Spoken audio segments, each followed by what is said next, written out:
Broadcasting live from the Business RadioX studios in the Bay Area, it's time for Bay Area Business Radio. Now, here's your host. Lee Cantor here, another episode of Bay Area Business Radio, and this is going to be a good one. But before we get too far into things, it's important to recognize our sponsor, Leah Davis Consulting, inspiring women of color to claim their wealth legacy. Today on Bay Area Business Radio, we have Carol H. Williams with Carol H. Williams Advertising. Welcome, Carol. Thank you. Glad to be here. Well, I am excited to talk to you. Please tell us a little bit about your agency. How you serving folks? Oh, my agency. Well, actually, I started Carol H. Williams Advertising more than 30 years ago. When I set out to found an agency designed from the ground up to work differently, to see and seize opportunities where others did not, and to create a destination where industry-leading minds would do their best work of their careers. It was a really bold move. And it's paid dividends, for clients and partners ever since. Well, how did you get started in advertising? Well, I started at Leo Burnett Advertising out of Chicago. I was a junior copywriter and actually was in school at the time seeking a higher degree. And I took an internship, a summer internship, as I can remember, at Leo Burnett. And while I was in that internship, I wrote a campaign which was called Nothing's Quite as Good as Biscuits in the Morning. It's Pillsbury's Best Time of Day.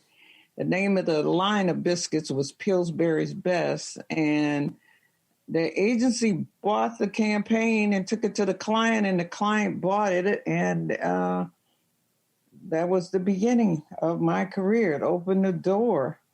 And then later on, I did more campaigns for Pillsbury, and then did campaign for P&G for secret antiperspirant called Strong Enough for a Man, but Made for a Woman for secret antiperspirant. And what can I say? It just kept going. Now, what did you like about the advertising industry? What is not to like about it? It uses your intellect. It's strategic. It has a piece of it that's really very science-based, and then another piece of it that is totally creative and artistry. And the combination of those two things and being able to put images on the air that people reacted to, they would smile, they felt a little love, felt some warmth, great, embraced their kids or their husbands every now and then from what empathy you imparted there, infused into their houses, encouraged them to eat and to be active and lead a happy and healthy lifestyle and seek better outcomes for themselves. I enjoyed that immensely. I enjoyed speaking to people through that vehicle and imparting ideas that they would then integrate into their lifestyles. Now, as you mentioned, you've been in advertising for a minute. How have you seen the kind of the fragmentation of the media and the kind of the dilution of the opportunities to advertise and market to and speak to as many kind of in a mass manner, and everything is kind of getting granular in terms of niche? Well, the advertising industry in terms of media has tremendously changed. It has grown through different stages because, you have to remember in retrospection, it began with about three, when it really got big, with three stations, ABC, NBC, and CBS. And the number of vehicles by which what happens in terms of the segmentation of radio, the loss of voice in terms of print, and then the huge onslaught of digital and the fragmentation there and people going off in separate groups and how you reach them and what information they look at and how they look at it has hugely evolved and changed. And it's created such a chasm in many, many ways that you can't even compare it to yesterday and what those objectives are as they are laid out.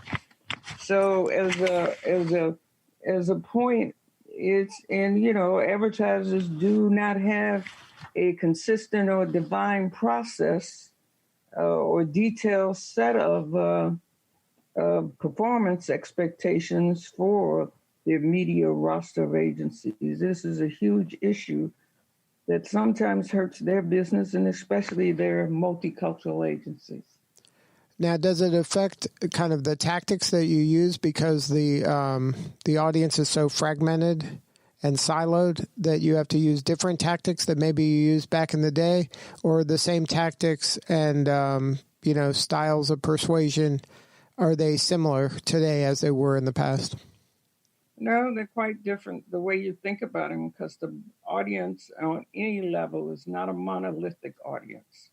You can't speak to it in one voice. You have segmentation everywhere, and people work in different cultural groups, as you will. So consequently, depending on not just the age, the sex, but the dollars in which are demanded, how many children you have, what the household are, how that household is run, who's running that household. There are a multiplicity of issues that drive who you're talking to and where those media dollars go. So now, if you were getting in the industry today, what advice would you give yourself? Be myself. It's the most important thing that you could ever say to yourself. You have to keep your eyes on your goals that you're trying to accomplish, and recognize as you're moving through working in this world that that your peers are coming from a lot of different places and have a lot of different experiences and a lot of different beliefs. So it doesn't matter what you may think or say sometimes. The only thing that matters is what they understand. And so you're competing in a world of an ever-expanding choice and distraction. And you've got to encode these ideas and possibilities that just aren't based on the needs of the brand, but understanding who these people are and what they care about and what you need and how you need to say it by talking to them. Because in advertising, you live and compete to win the hearts, guts, and minds of people at an interesting time. And the world is changing quickly. Now, do you find that young people, especially that you're working with, do they have that empathy gene? You try, even if, I don't know that you can be successful. You may be able to be successful talking to a single group of people, but if you don't have that empathy gene, if you don't know how to win with empathy, I don't know how you win. Because you're talking to a lot of different people at different times, and you're servicing a lot of different clients at different times. It's like one time I worked on U.S. Army. We were very successful on U.S. Army, but the target we went after on U.S. Army was very negative on the Army. So trying to speak to them and turn them around means first understanding their feelings, what the issues are with them, and then you have to really address it in a way in which it reaches them. It's not generalized. It doesn't work that way. Now, for agencies like yourself, how do you go about training that in your young folks? It's called working with them. It's called mentoring them. And the same thing you do out there is called having empathy. It's called not isolating them. It's called bringing them together in a group and letting them know that they and the way they think and the way they operate is valued. And it's not judging them because they come from many, many different values, backgrounds and values. And so consequently, it's about whether or not you have the talent. And it's not a one-size-fits-all situation. And it's not delivering generic translations. It really is taking the time to know who they are and giving them what they need to grow, giving them what they need to have success as individuals and status. It's status, it's certainty, it's relatedness, and it's fairness, really. Now, you mentioned the importance of mentorship. Who were the influences that you had in the early part of your career? Oh, my God. Well, my primary mentors were my mother and father, of course. They are the ones that gave me my values, my understanding my culture and my ethnicity, which is a shaping force in your life. It's very important to understand who you are. A lot of times we become victims because we get inside these environments and we change. Of course, you're going to change in terms of your learning, but not in terms of who you are as a person and what your values are. I mean, with me, I never had a problem with who I am as a Black female.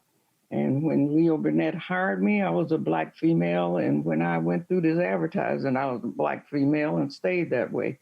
And I spoke as such, I thought as such, and been successful as such. Well, how has the advertising community changed since Carol H. William Advertising landed in the Bay Area? I don't know that it has changed. It's still rough. It's still strategic. It's still trying. It's still about power. It's about winning. But it's about brilliance in terms of platforms you lay down. I see some clients are, they're not quite as strategic as other clients, but for the most part, clients who stay in the forefront and who are leaders in the industry are very strategic about how they address their audiences. So who's the ideal client for you? What's a good fit for your agency? All my clients are ideal clients for me because I don't take them on unless I'm a compatible fit. I'm not about failing. So it's very important for you to take it, no matter what the money that's being asked, to take a close look at what the problem they're asking you to solve and who they are as a company, and whether you can integrate it and be a compatible fit, because there's nothing worse than having a bad client that you are not compatible with and you don't understand their language. Then that's a scenario for failure. But are you industry agnostic? Are you mostly consumer goods? Are you B2B, B2C? I'll do all that if I like it. So clients have come to me with B2B, mostly B2C, but I have done B2B. I love B2C. And what's the problem they're trying to solve where you're the right solution? Well, any problem that they're trying to solve, I can't lump them all together. They have different problems. For instance, we just finished on the U.S. Census, and the problem with the U.S. Census was to encourage the multicultural audience to fill out the census. Very difficult problem because a lot of multicultural communities don't see the value in it and don't understand it and that kind of stuff. The problem we have right now that we are confronting on a continuous basis is the vaccine problem. There's a lot of communities, people of color, because of old history, things like the Tuskegee experiment or whatever. So they distrust the government and the quickness in which this vaccine was formed. And so consequently, working on educating and trying to get people of color to understand the brilliance of the vaccine, how it was formed this quick, and that the world has advanced way beyond penicillin days. So that's not the way we're processing anymore. And so, it's like what happens when the spaceship takes off. You're in the technology age, and that allows you to do things much smarter and much faster. So when a company hires you to kind of build trust to a group that maybe historically has some skepticism, how do you go about that? Is there kind of some fundamentals when you're doing something, that kind of work? Oh, absolutely. First, you got to find out what the skepticism is, where it comes from, how long it's been there, how deep is it, before you can develop a platform or a strategic narrative that allows you to impact and turn it. Narratives are what we're all about. It's really is what we live by. It embeds our lives and it's like at the most profound level, narratives, or the correct one, helps to ignite and nurture passions within us. They help us to imagine new possibilities, develop confidences that we can act to create those possibilities and motivate us to overcome any obstacle that we face in achieving those possibilities. So to connect effectively with any audience, there's a need for fresh narratives. Now, you mentioned that advertising is kind of art and science. Is there any campaign that you have done in your career that you felt had the most impact? Well, I've done a lot of campaigns, and I can't say that I can't talk about having the most impact, but there are campaigns that I've done that have had huge impact. And campaigns such as the Secret Antiperspirant, Strong Enough for a Man, Made for a Woman, that turned the market around in 6 months and made Secret the #1 antiperspirant in the world, and has been there ever since. There's a campaign I worked on for P&G, My Black is Beautiful, and what that campaign did for the self-esteem of Black women and for those products is unimaginable. It was great. Or the campaign I did for the United States Army when its recruitment for the target they went after was almost down to 12%. And the campaign turned that around and drove that recruitment up to 20-some%. So in a tough time and in a tough environment. And we can talk about other things, but yeah, that's it. What can I tell you? So what's next for you and your team? Well, I'd like to go to bed, not with them, but I'd like to get some sleep. And then after that, I'll start on my book. I need to do a book. I know that. I keep being told that the business is so robust and whatever, it kind of gets in the way.